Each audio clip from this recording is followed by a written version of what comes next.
Welcome to ASN Sports, Episode 1, Super Bowl Edition. We're here with two mighty members of the ASN community, Christopher Casanova and Max Payne. And we're going to be talking some football. And we're going to dive into it. We're going to take a little bit of a slow approach to it. I know all the usual suspects have been chatting up the Super Bowl, but we're going to pepper our presentation here with some lists and some rants, and we're going to talk about a little bit of news and the Super Bowl. We're going to try to leave the politics and all that bullshit out of it. We don't care about the All-American concert or the Bad Bunny show or whatever. We're going to leave that to the side for now, and we're just going to talk some football. So, gentlemen, welcome. Yeehaw! Hi, Phil. Hi, Chris. Hey, woohoo! All right. Boys. So I don't know if you guys watched last night, but they had the NFL honors. They've taken this format like an award show almost, where they gather and then they present the MVP awards, and they've announced the Hall of Fame inductees. And they revealed that Matthew Stafford was the league MVP. Do you guys have any argument with that?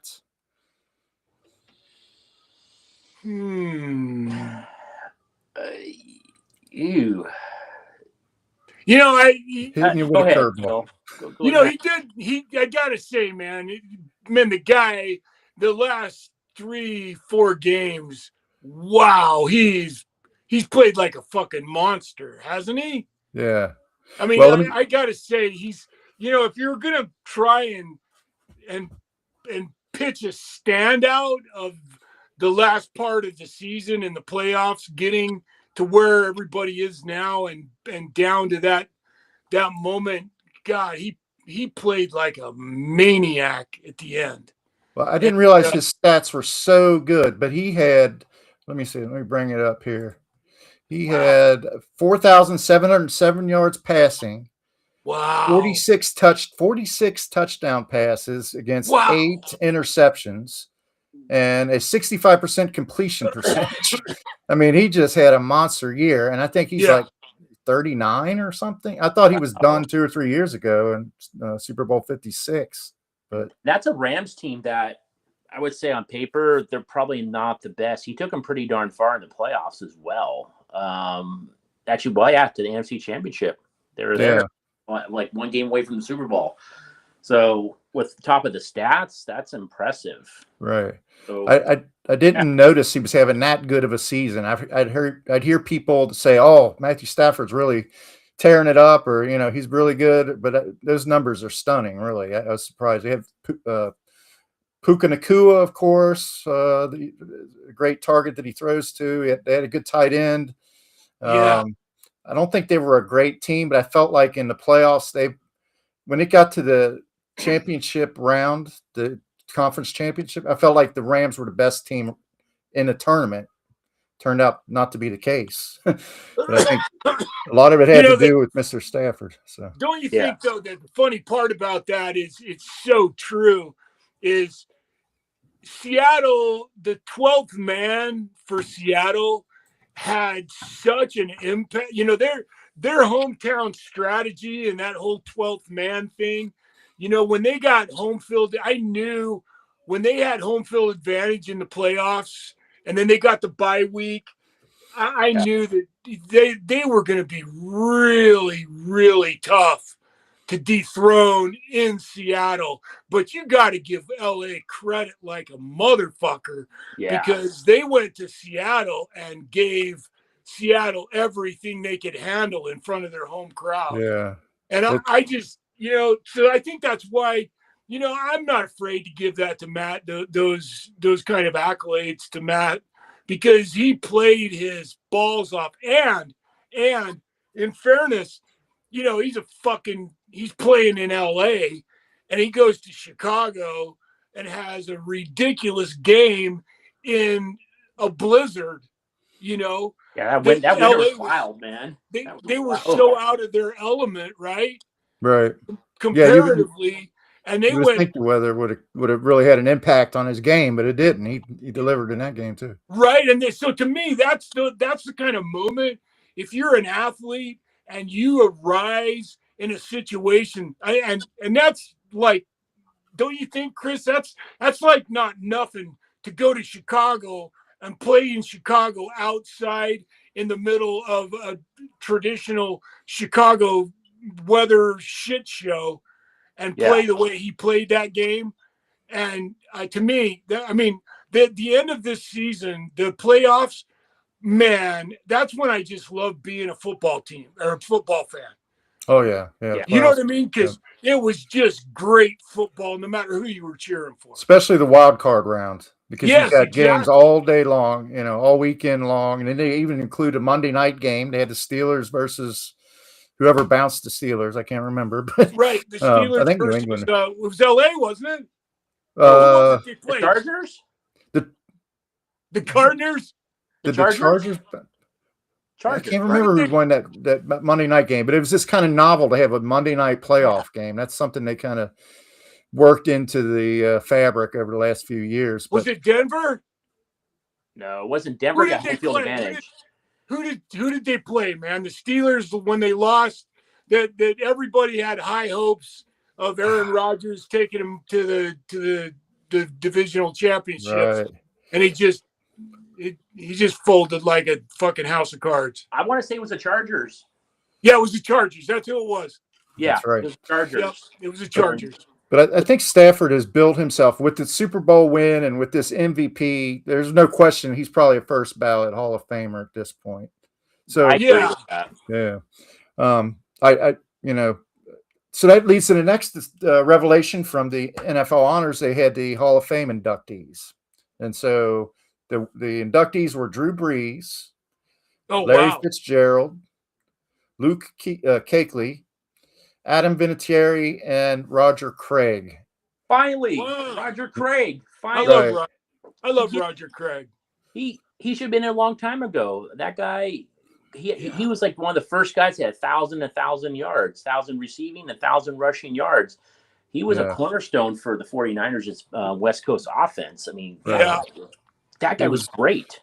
Did you remember when he would run, he would kick his knees up real dramatically or forcefully or whatever. So if you tried to tackle him, you'd either get your balls hit or you'd get he'd get up under your chin strap or something. He was a beast to take down. And he had like a low center of gravity. But he burned the Bengals in the Super Bowl 24, I believe. So I got mixed feelings, but he belongs there, I think. Don't you just love a great? I just love a great fucking running quarterback, man. I think that's why I like college football so much too, is because inevitably, like I gotta say, the national championship. Just to throw a little thingy in there. The national championship game and whenever you got that kind of competition and what happened? We lost Phil. Phil, come back. I guess we just keep it rolling. I guess shit, you'll come back. So, favorite college game was what was yours? I have my favorite college national championship. You mean this season or in general? I think in general, mine's UT and USC 2005 national championship with Vince Young and Matt Leinart and Reggie Bush, and both those teams were stacked, and that was such a back and forth game. I mean, and Vince Young just took over that game at the end. I think he ran like 7 times or 8 times in a row. You talk about running quarterbacks.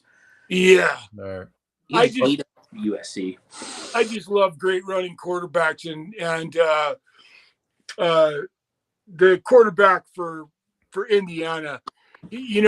Fernando Mendoza. Yeah, man, that last play when he, it looked like they weren't going to score, and he just fucking horsed his way into the end zone on that one just incredible, last and I got to tell you. I feel like I can talk about this because he's going to end up with the Raiders, and I actually worked for the Raiders. I was a handheld cameraman on the field in the Coliseum in 1985. Cool. Wow! And so it was one of the fucking highlights of my life. That would be awesome.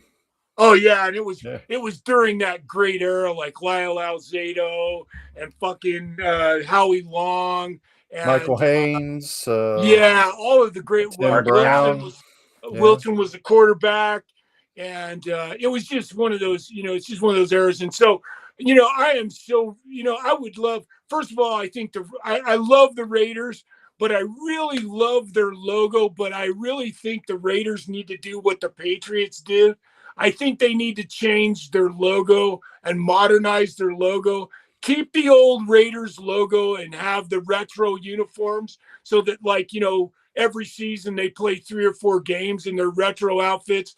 But I want the Raiders to have a logo with a skull, its fucking patch on its eye, and fucking, it's just evil and black and silver and kick some fucking ass. I think the Raiders, it's time for them to rise to prowess. And I think this new kid on the block for them, he has the potential to bring that to the Raiders. And the other side of it is I'm close enough to Las Vegas. I'm going to have to drive there and go see a game. There you go. Might as well change the brand during Vegas now. So yeah, right. Change it all up. Mendoza seems to have the size, the toughness. Yeah. But in the championship, I don't watch a lot of college football, unfortunately, but in the championship game, I did watch that, and I wasn't overwhelmed with his passing. But that's not the end of the world. That's not. There's been guys. To me, reminds me a little bit of Ben Roethlisberger, maybe. He's that size, scrambling ability, leadership. So, he may be the final answer for the Raiders. They've been looking for a good quarterback for so long that. Well, he fits the franchise mentality, doesn't he? Yeah. Now they need to build around him. That's the thing with a lot of these teams. They draft these quarterbacks number one and off of solely talent, but they don't build a system around their capabilities and what they can do. They bring a quarterback in and try to do their own type of offense. It doesn't fit that quarterback. If they fit what Mendoza can do, the Raiders can do something. Well, it's got to start with a fucking offensive line. He's got to have, if you give Mendoza, if the Raiders spend all their money building an offensive front end for him so that he's protected and he can really be that guy, I think the possibilities for the Raiders are, like I said, I'm deep down in my core, I'm such a Raiders fan that I just hope that, to see them actually arise and, maybe be something over the next 3 or 4 years, actually maybe make it to the playoffs. To me, that would be their number one goal. But the black and silver in Vegas, man, like I said, it's a worthwhile fucking road trip. I was in Vegas for the first year, although for the week before the season, I didn't get to see any games, but I saw the stadium and all that, and the city was getting pretty wound up about them. But they're saying now that Max Crosby might not want to wait around for a rebuild. So one kind of shortcut maybe to this rebuild that you're talking about would be maybe trading him for some draft picks or some players they can plug in the offensive line right now. Although he's only 29, he's maybe the best pass rusher or one of the best pass rushers in the league. So it would be a loss to take, but they might trade him. I don't know. But some of these other Hall of Famers, you got Drew Brees. I love Drew Brees. Fucking love Drew Brees. He's like the everyman. He's like the working class quarterback. He's not real big. He pulls games out of his ass in the fourth quarter. After Katrina, he gives a service to people and aid to people that need help. And he's just he has a Super Bowl, so it did not surprise me at all that he got in. And Larry Fitzgerald. Oh, that's for sure one right there. Yeah. Wow. He was a great receiver for the Cardinals. I remember in fantasy football, he'd come off the board real early every year. One favorite of mine was Luke Kuechly because he's from Cincinnati, never won a Super Bowl, so you don't always see those guys get in, but he played 8 seasons and made 7 Pro Bowls. So that's pretty good credentials right there. And Adam Vinatieri, of course, won a couple Super Bowls, I think, with field goals, didn't he? At the end of the game. So it's a good class. I feel bad for some of the guys. LC Greenwood did not get in. LC Greenwood. Ken Anderson did not get in again. Willie Anderson, my Bengals, did not get in. But you can't argue with this class. I think it was a really good one. I got to say, man, is it just me, or is the Pro Bowl the biggest load of horse shit now? It's like hand-touch football now. It's terrible. Jesus. It is terrible. Just fucking write him a check and have him smile on camera and let the shit go. If that's what you're going to do. Because to me, I mean, the Pro Bowl was always, to me, a perplexion anyway. Because you are taking a chance. You go out there and you play and you get hurt in a Pro Bowl game. To me, that was always, right? I mean, right. But it's not in Hawaii anymore. They don't do Hawaii. It used to be in Hawaii. That was like the whole right. Wide world of Hawaii. sports, the hula dancers and all that stuff. And they all have lays on and stuff. It was like a big production.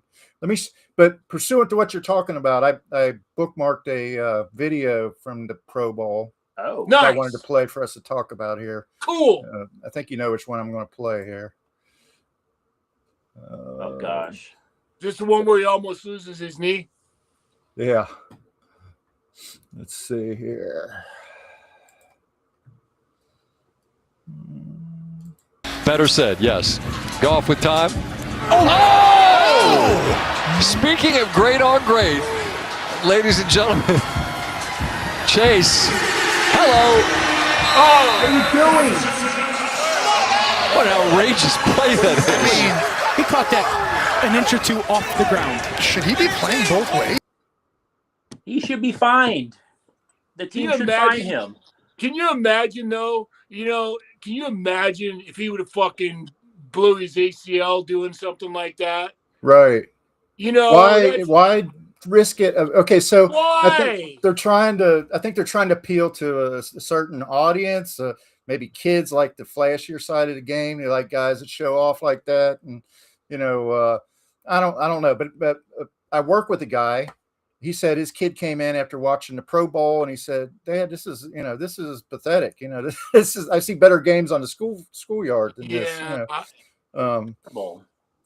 So isn't it just the distinction that should be? I mean, nobody really watches this anymore. I don't think. Just the distinction of making the Pro Bowl. Maybe they make their incentives on their contract. They get paid. They get listed as a Pro Bowl caliber player, but.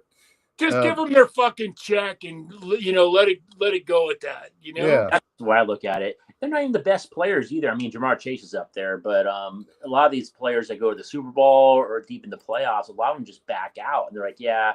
So most of these Pro Bowl players are alternates, so they're truly not even the best players out there. Yeah. They went through all these guys. Like they asked C.J. Stroud to be in it. They asked. Guys that were clearly not Pro Bowlers. They asked Joe Flacco to be in it, who was a backup quarterback. He actually accepted. But I mean, I don't know. You don't want to be a shit all over everything. But I just feel like if they're going to do this, just forget it. Just I don't know. Move the Super Bowl up a week. Then we don't have to wait a week to get to the good game. Yeah. That Jamar Chase thing, that's just ridiculous. I mean, that whole flip thing, almost taking his knee out, he's got a responsibility. The Bengals are paying that guy a lot of money a year in a contract, and you're going to risk yourself and the Bengals' money because a lot of that stuff's guaranteed. So I think there should be some type of fine for doing something foolish like that. I don't know what the repercussions should be, but it's like, dude, think ahead, man. Like, you got a responsibility to your team, and you're in a contract. Don't do stupid shit. I agree. Yeah. I don't know. The Bengals, I don't think they did. They're not averse to finding their players, but it's usually for something silly like facial hair or not wearing their the right socks or some shit like that. It's usually not anything that's impactful, but yeah. But yeah, the Pro Bowl's got to go.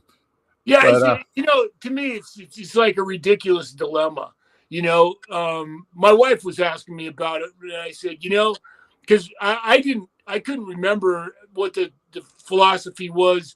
I knew that nobody that was on the Super Bowl would play in the Pro Bowl. You could never take that chance, right? Yeah. So, and maybe the whole problem with the Pro Bowl is you've got it timed completely wrong. Maybe it needs to be in a moment when the guys are in their prime. But then again, like we just talked about, why take the chance on playing in a friendly game of, playing football is already an incredible risk. Every time you step on the field, you're taking such a tremendous chance of a career-ending injury. Right.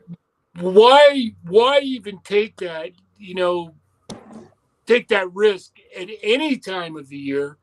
Why not, why don't you go, bowling or something like that, and do something fun that they're not going to get hurt in, play darts or, Pool. Ridiculous.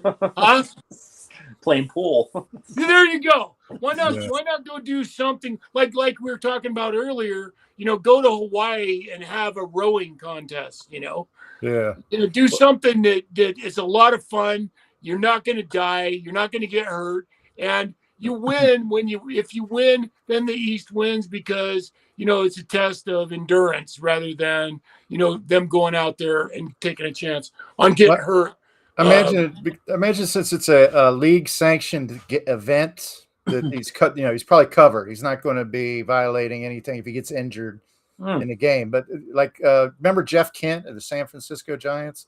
He got hurt in a motorcycle accident or something one off season, and the Giants they I don't know if they penalized him or they terminated his contract, but there were like heavy blowback because he had done something in violation of his contract. I don't know. Wow. But yeah, if I owned an NFL team worth billions of dollars, I would not want to subject my players to any kind of extra risk like that. I don't think. No, and he's a top player in the league. I mean, you're paying these guys lots of money. I don't know. This is a longer conversation. Yeah. Right. We're moving along here. So I named a segment. I'm pretty sure this is a meme. There's probably podcasts out there named this, but no one gives a damn about your fantasy team. So that's why we're going to talk about it a little bit. I did play fantasy. I had two teams, but I had one team that I was especially fond of that made the Super Bowl. And it had Lamar Jackson on it. It had Puka Nacua. It had Amon St. Brown from the Lions. And it was, I got to the championship game and I had a 60-point lead on my coworker going into the Monday night game between week 16, the Giants or the 49ers versus the Colts. And my colleague did not even watch the game because he'd given up. He figured he would, he was going to lose. 60 points was way too much, but he had Brock Purdy and he had Christian McCaffrey. Brock Purdy threw for like 350 yards and 5 touchdowns. Oh my God. And Christian McCaffrey ran for like 120 yards, and he may have had a score too. I lost by 2 points. It's like, oh my gosh. Yeah. So there's my fantasy football, sob story. That would have been my second win, but do you guys play at all? Or It's funny. I got to be honest with you. I've never gotten into fantasy football, and I don't know a damn thing about it because it's never made sense to me. I guess because I've never played. So right. I hear people talking about it all the time, and I've just never been into it. Yeah. The last time I played was 5 years ago. I played a few times, and it's fun, but sometimes you can get too much into it because you have to like watch the waiver wire and you're online making sure that person gets cut and you're I got to pick that person up, and then injury reports. They got injury reports. You got to check in an hour before the game and find out a guy's going to play or not. I get it. It's a lot, and people get too into it. Like I get there's money in line, but there are some serious folks out there that were getting a little overzealous about it. I'm like, I got better things to do. Yeah. So Chris, tell me, give me a breakdown. Phil, both of you, give me a breakdown because I honestly know nothing about it. I'm a novice at it. So explain to me what does fantasy football mean, and why should I even fucking care? Go ahead, Phil. I'll let you. Well, okay. Let's say you have the red zone. You can see all these games going at the same time. You got Okay. Brock Purdy here on this team. On the Lions, you have Amon St. Brown, and so you have attention on every single game, right? So it engages you in those games. So you're watching your player over here. Let's talk about the scoring system, actually. So if you got your quarterback, if he throws for like 300, he gets a point for every yard he throws, Okay. or depending on how your league's set up, it could be for every 10 yards he throws. He gets like 6 points if he throws a touchdown or runs for a touchdown. Yeah. Every individual player accumulates points based on their statistics for those games. So you're watching these games, watching your point total accumulate on your phone, and and you're playing against another opponent who's has maybe 11 players that they have that are playing, and the accumulated score determines the winner. Does all that make sense? Yeah, I'm with you up till now. So do you bet? Is it a physical bet that you bet on these teams that you put together? Do you physically put money down on it, or is it? Well, typically Sometimes. people pay like an entry fee at the beginning of the Yes. year. Like, give me $20. I'll manage the league. I'll be commissioner. Give me $20. And then at the end of the year, the winner gets that paid out to them. The money gets paid out to them. Yeah. Okay. So in that sense, it's kind of like gambling, but yeah, but it's really it's fun because it keeps you engaged. You're not just watching a game. Oh, I'm hoping for a good game or whatever. You're kind of looking at it and saying, I hope this sumbitch runs for about 120 yards tonight because I need these points. So. Yeah. But it's heart-wrenching when your guy gets hurt though during the game, and then you're screwed. Like, gets hurt first play, you're like, and then there's wasted points. That person didn't score anything. You're like, right. You can't do anything about it. That right. slot is filled. You can't put someone else in. You're screwed. Well, a lot of times with star receivers, they'll play a game where they had been on the IR and they didn't know if they're going to play or not. And you could put them in because they come off the IR or come off the injured list, and turns out that the team's not even going to utilize them. They're just going to use them as a decoy. Like you got Jamar Chase. He's basically just out there being a decoy, and then all your offense goes to another receiver or something. All kinds of shit like that can come up to ruin your day. So yeah. Anyway, fantasy. Well, that's about as much time as that deserves, probably, because the big story in football this week is the Super Bowl, right? Got the Super Bowl coming Sunday. I did not have either one of these teams in the Super Bowl, I have to say. In fact, as the playoffs approached, I don't know how you guys, I guess I don't pay a lot of attention to the NFC for one. But I just assumed, the Eagles might get there.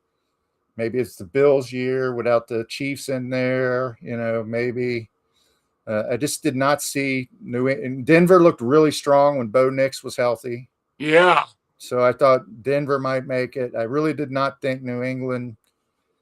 But Seattle, I don't know. To me, Seattle, towards the end of the year, I caught the first game against the Rams. It was like week 17 or something. Mm-hmm.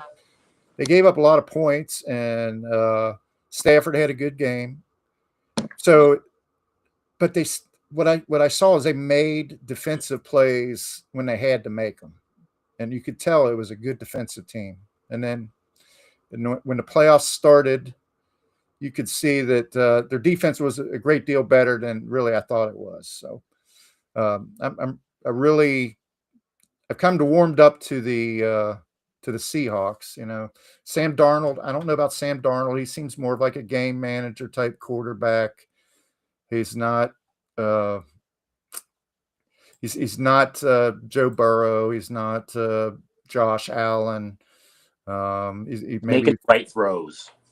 But yeah, right. Yeah. Not losing the game. Making sure the defense can do its work, and then you just they call it game manager type. But he's got some weapons though. He's got For Cup.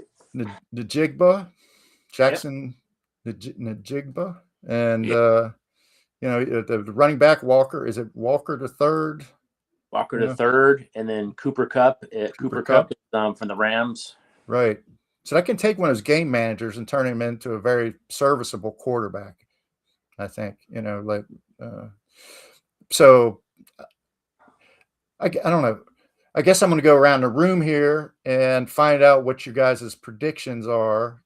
I think it's going to be a low-scoring game, and I think both teams. I think New England has a chance to win it if Sam Darnold tries to go out of his lane and make plays and cause turnovers. If he gets picked off a couple times, that could really fuck up Seattle's day. But I'm going to say 20-17 Seattle over New England for my prediction. Wow. Okay. I think it's going to be a low-scoring game because I think both defenses are good. New England has a couple really good interior linemen. They got a really good pass rusher in Milton Williams, and they have Christian Barmore, who's really good against the run. They really tend to stifle the run, and if they can't run the football, and if they are forced to throw the football and forced to have Darnold try to win the game, I think that's New England's best chance. But I still feel like Seattle is going to pull it out 2017. But how do you guys feel? Sure. I think if Seattle runs the ball and keeps New England's defense on the field for a longer duration, I feel that they will win the game. Now, New England, I feel like if they can get past Seattle's defense, run a lot of play action, use a lot of screen passes, keep Seattle's defense on the field, I think they'll tire them out. But my prediction, I'm going to go with Seattle. It's going to be a low-scoring game. I'll go 23-20. Okay. All right. What about you, Max? So when I was going to school, I went to a small junior college in North Idaho, in Coeur d'Alene, Idaho, called North Idaho College. And the Seahawks in 1980, this is my first year. I think they were pretty new. I think they were probably only in the league for maybe 3 or 4 years. I can't believe, because they're not that old of a franchise past some of the newer guys like Tennessee and the Panthers. And so Seattle's, they're still within my memory plane. The reason I'm telling you this is because I was very difficult to find gear for, like sweatshirts and shit like that. And my coach contacted the Seahawks and said, "Hey, you guys got any fucking sweatshirts and workout gear that you might be able to part with? Because I got a fucking heavyweight that's 6'6", 350 pounds, and we can't find even a goddamn sweatshirt for him here in Coeur d'Alene, Idaho." And they sent over this fucking sweatshirt, and I am not kidding you. It was 100% cotton, and it was like 4 layers of, those real cotton sweatshirts that are just, they're great. They're not big jacket. Fleece. Yeah, they're not fleece. They're real cotton. And so, it's like wearing a fucking towel, a real thick beach towel made of 100% cotton. And we called this fucking jacket the Tent, because it's like they got it at Omar the Tent Maker's fucking place, but the Seahawks sent it over. And the reason I'm telling you that is, again, it's like the Raiders, and I'm going to draw a circle into this. When I was working for the Raiders, the one fucking team that came to town that it was like riots in the fucking streets whenever the Raiders came to town, or the Seahawks came to town. And my buddies, the night the fucking Seahawks were playing the Raiders, they said to me, "Watch this, Max." They said, the fucking entire crowd inside of the LA Coliseum. He said, there will be moments where you'll look up and everybody in the fucking audience will be fighting. And I am not shitting you. There were 4 or 5 times in the course of the evening where they had LA riot police there to stop the fights that were going on in the fucking stands that night. Mm-hmm. Oh my gosh. And I fucking loved the Seahawks. So the only team I liked as much as the Raiders was the fucking Seahawks. And to bear witness to that fucking that atmosphere inside the Coliseum. Have either one of you ever been to the Coliseum? I've heard stories though. I've heard what you're talking about. It's rough. Have you been there, Chris? Oh yeah, I've been to probably about 3 or 4 games there. So you know what I'm talking about. Oh, there's a magic. So was it pro games or was it USC you went to see there? The pro games. So it was LA. It was the Raiders.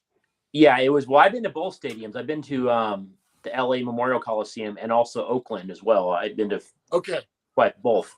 Yeah, there's something fucking so magic about the Los Angeles Coliseum, because it's got the Olympic tradition. And I actually watched Robbie Knievel jump 22 buses there at his motor spectacular. I saw Bruce there because I actually, who I worked for the Raiders, but I actually really worked for the Coliseum. And I got to tell you, man, the Seahawks, that 12th man thing, that's fucking real. Yeah. It's their crowd is so voracious, man, that when it's deafening there. You can tell, even on television, you can tell they try to sound, reduce the sound and everything, but they can't suppress it totally. But I remember those days, like Steve Largent. Yeah. Jim Zorn. Largent's the only number they've retired. They actually have retired his number in Seattle. In fact, I think he's the only number that's been retired in Seattle. And then there was you're talking about Drew Brees earlier. There was a fucking receiver, Graham, that played with Drew, and then he went to Seattle and played for Seattle. Jimmy Graham. Jimmy Graham. I fucking love Jimmy Graham. In fact, he's probably, if I was going to just sit down and say one of my favorite NFL players of all time, there was something about him. He was just a fucking badass. And so I love Seattle. And the other side of it is, fuck New England. Their dynasty is so thick, that just to have anybody in there that might be able to beat them, because I've had, it's like anybody who is consistently in something that's always in it. I don't want them to win it again. I don't want to see New England win it again. I'd much rather see Seattle win it. And I think, I really believe, we were talking about the defenses, and quite frankly, we all know, it was Seattle's defense, and the other great, the Texans were kind of the two, defenses this year that were really talked about. Texas a lot. Defense are really good, right. Yeah. And I really think that I've watched New England play, and I've watched, after watching New England and Seattle play, I think it's going to come down to defenses. And I don't think New England's defense can compare with Seattle's. If Seattle has if they stick to their running game and use their running game, don't just depend on a pass game, and then their defense. If Seattle's defense shines, I think it's going to be Seattle. And I think I agree with both you guys. I think it's going to be close. I think it's going to be within a field goal. So I'm going to say 26-23. All right. Okay. Makes sense. Yeah. So the only thing I would say before closing out this segment is New England, they probably have a chip on their shoulder thinking we're going to win one of these things without Tom Brady. Just to show that we can win one of these, just to prove that we can, Right. Vrabel is from those teams. their coach, Mike Vrabel. So it's kind of a passing of the torch, but I don't think it's going to be enough. I think we all agree it's going to be Seattle. But all right. So I devised a theme for this episode. I didn't know how well it would go over, but it's kind of a fun exercise, I hope. And it's football's kind of great because it allows all of our infantile, juvenile tantrums to come out. Everything that's terrible about our personalities is exposed by the game, and this is what these rivalries are all about, right? So my team is the Cincinnati Bengals. So I have a chip in my shoulder about the Pittsburgh Steelers. So I'll go first just to give you a kind of example of what I'm talking about. My problem with the Steelers, it's not personal. I understand if you're from Pittsburgh and, you grew up with the Steelers and Terry Bradshaw and Lynn Swann and all that. You love the iconography, Mean Joe Green, all that shit. I get it, but, there are people all over this city that actually put Steeler shit out in front of their house. They have like flags that they'll hang off the front of their house. You go out into subs, usually wealthy people for whatever reason. I'm like, there's no way all of these people moved here from Pittsburgh, right? So that's sort of like my first complaint. But, it's more than that. It's the fact that, the Steelers had this defensive coordinator, Hall of Fame player, Dick LeBeau, and he was a Hall of Famer twice over because he went in as a player as well. And he was a tremendous player. He even went back to the Steelers after he's head coach with us. But when he came here, he was a mess. He would hold press conferences. He was like a mumbling, jumbling mess. He would say things like, "Did we run the football today? No, we didn't. Did we execute on our game plan? No. Do we have to get better?" It's just a bunch of mumbo jumbo. It's just bullshit. I mean, where was this titan of defense, that the Steelers had enjoyed all this time? So he goes back to the Steelers, and then once again, he has great defenses there. So how the hell does that work? There's that. And then, man, fuck you, Phil. Oh, look at that black and gold crap there in the back. All right, so there's some incidents. I'll try to cut it short here, but October 10th, 1983, Keith Gary grabs Ken Anderson by the face mask on Monday Night Football and practically twists his head off. It could have been his fingers got locked in there or something, but it was pretty cheap. January 8th, 2006, AFC wildcard game. The first drive of the game, I was at this game. Carson Palmer completed a 67-yard bomb to Chris Henry. On the play, Kimo von Oelhoffen, who had been a Bengal, destroyed Palmer's knee, his ACL, his MCL, and ligaments. We lost the game. Steelers went on to win the Super Bowl. October 19th, 2008, Hines Ward delivered a helmet-to-helmet hit on our number one draft pick, Keith Rivers, and, busted his jaw. Wide receiver, took out our linebacker. Dirty player, Hines Ward. Yeah. December 15th, and you're a Browns fan, right? So I'm sure you agree with me, right? December 15th, 2013. Man, fuck you too, Chris. Fuck Chris, fuck Phil, Max, you're cool, and fuck you guys. Get out of here, Steelers fan. All right, yeah. Where's that guy coming from here? But yeah. December 15th, 2013, Terrence Garvin apparently loves Hines Ward because he completely imitated him and with an illegal hit broke the jaw of our punter during a 67-yard TD return by Antonio Brown. Huber's jaw had to be wired shut. Garvin was not even flagged on the play. Not even any kind of penalty or anything. So, and then finally, here's the coup de grace. This is the biggest reason that I have heat for the Steelers. January 9th, 2016, the 2015 wild card game between the Bengals and Steelers.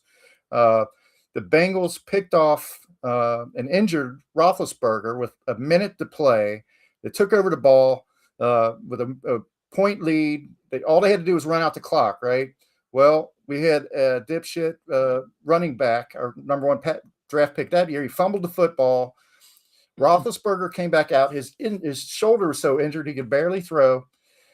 He heaved the ball down the center of the field, which drew a pass interference call, which is one thing. That took the ball to like midfield with about 30 seconds to go. Yeah. But At that point, Joey Porter came out to the center of the field and shoved Pac-Man Jones. First of all, he wasn't supposed to be on the field. That should have been a flag for the Steelers. He was a Joey coach. Porter. And second of all, he pushed Pac-Man to provoke him. Pac-Man gets penalized 15 yards, take it down to the 17-yard line. The Steelers kick a field goal, knock us out of the playoffs. I'm done with the Steelers. Fuck the Steelers. I watched that game. I actually remember that game distinctly. And yeah, right. That was. Yeah, I saw that game too. Well, in all honesty, we did our part in melting down, but they had the Steelers be the recipient of it was especially galling. So that's. Did you mention the Mike Tomlin thing about tripping Jacoby Jones against the Ravens? Did I miss that? I didn't mention it, but I did think about that. I thought about adding that. Yeah, where he kind of just inched out and he's full of shit. He said he didn't do it. It was an accident. No, I saw you walk out there, dude, and get his way. Right. They're masters at starting shit. Yeah. And then provoking the other team into responding and getting penalized. It's psychology. It's like wrestling, I guess, right? Yeah. I'll give you this though. The Steelers, I'm going to say something positive about them. They have longevity with coaching. They've had like 3 or 4 coaches in their time, and they draft extremely well. Like it's a well-oiled machine. Like they have players that are out there, and they have second, third stringers that are ready to take over when these guys are free agents and leave. They have guys that step up, that come off the bench. They draft extremely well, and a lot of teams don't do that. I mean, I can probably name 5 teams that do that really well: the Steelers, the Patriots, the Ravens. Gosh, maybe only 3 teams. The Packers. I'm missing one here that's consistent.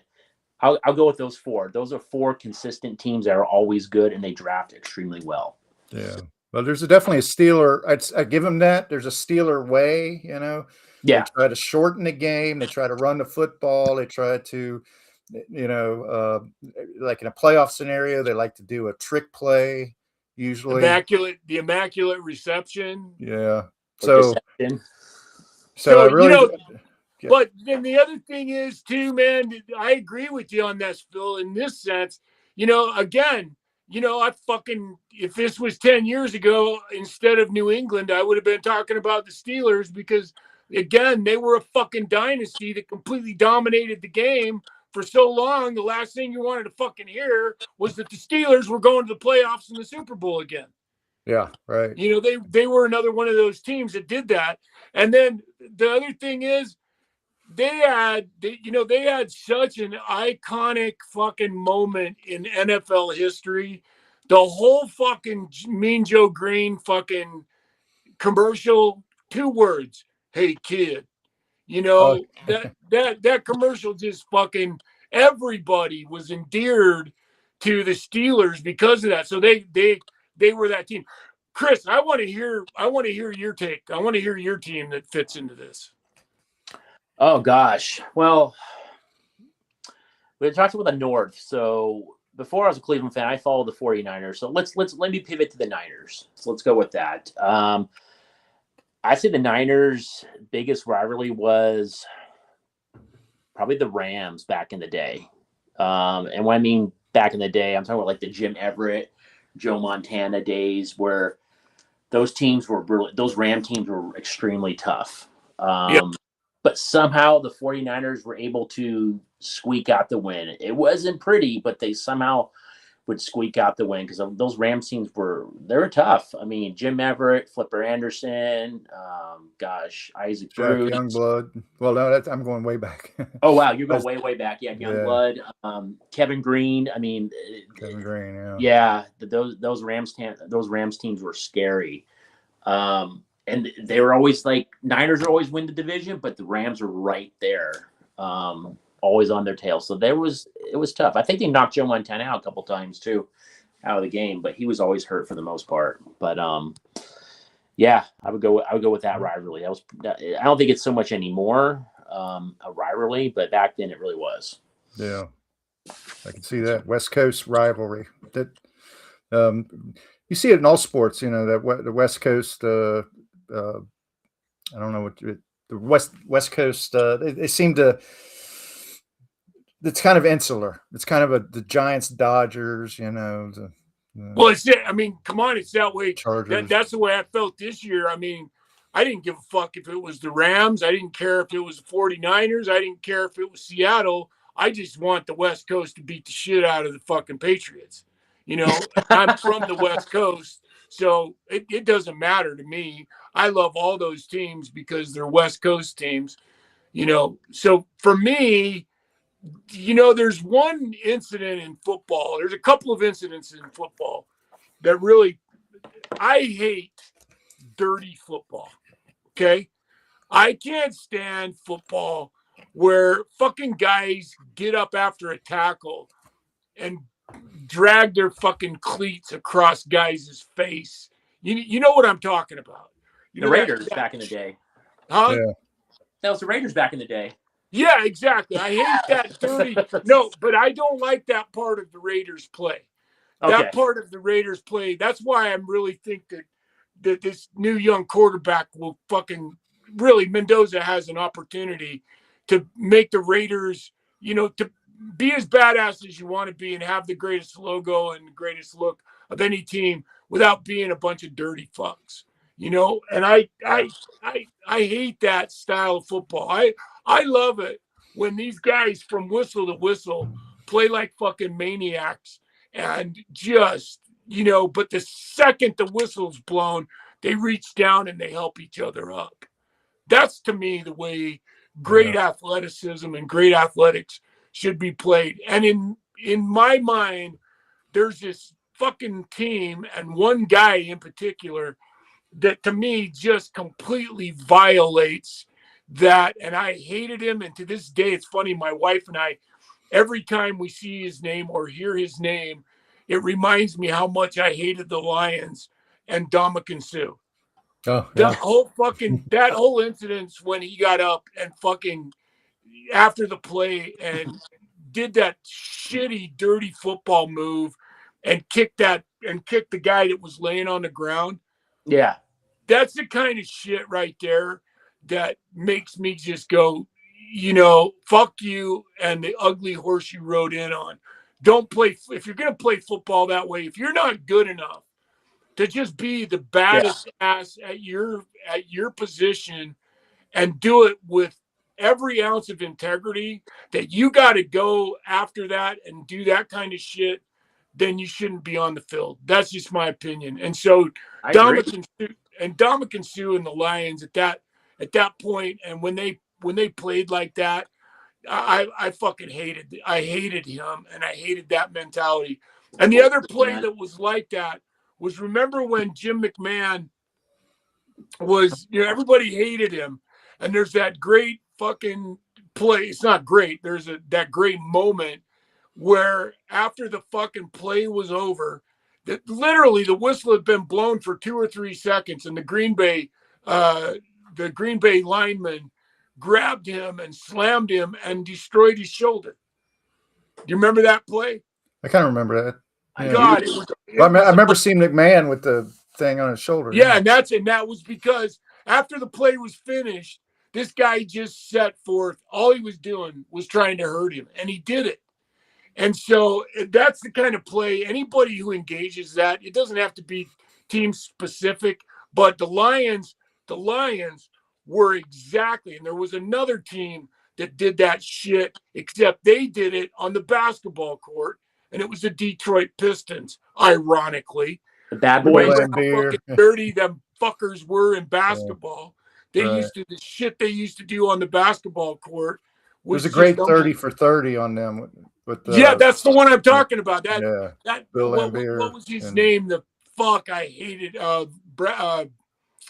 Anyway, you know what I'm talking about. So was Rodman on that team? Was Rodman on that team? Who? Was Rodman was on that team. Absolutely. Okay. Isaiah Thomas was on that team. Yeah, yes. Isaiah Thomas and God, Bill Lambiers. Bill Lambier, yeah. Lambiers was the Ndamukong Suh of the fucking Pistons. He was just there to throw elbows and foul. Yeah, he was just a dirty fuck. Yeah. And I hated that style of football playing. And so my vote goes to the Lions when they were in that dirty, because they don't play like that anymore. They don't do that. They've evolved beyond that. But I hated Dominican Sue in that whole fucking era of that dirty play, and I hate that kind of football. So anybody who engages that's when you get, there's a special place in hell for you if you play that kind of football.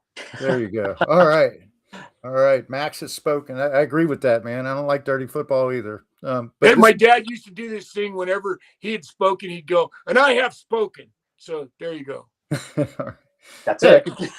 That's a great way. Max has spoken. That's a great way to close out our first ASN Sports episode, Super Bowl edition. All right. So this has been great, man. I hope you guys enjoy the game Sunday. I'll be sitting here. I'll be watching it from the couch and having some wings or something probably and enjoying it myself. So yeehaw! All right. Chris, you and I, we're going early, right? I think so, yeah. What time did we decide on? I don't know. I think 2 or 3, I think. Okay, brother. Yeah. Rob, I'll talk to Rob. I will see you on Sunday. All right. Well, it's good to see you guys. See you next Phil, time. it was awesome. Chris, it was awesome. Had a blast, you guys. Let's do this again soon. Absolutely, man.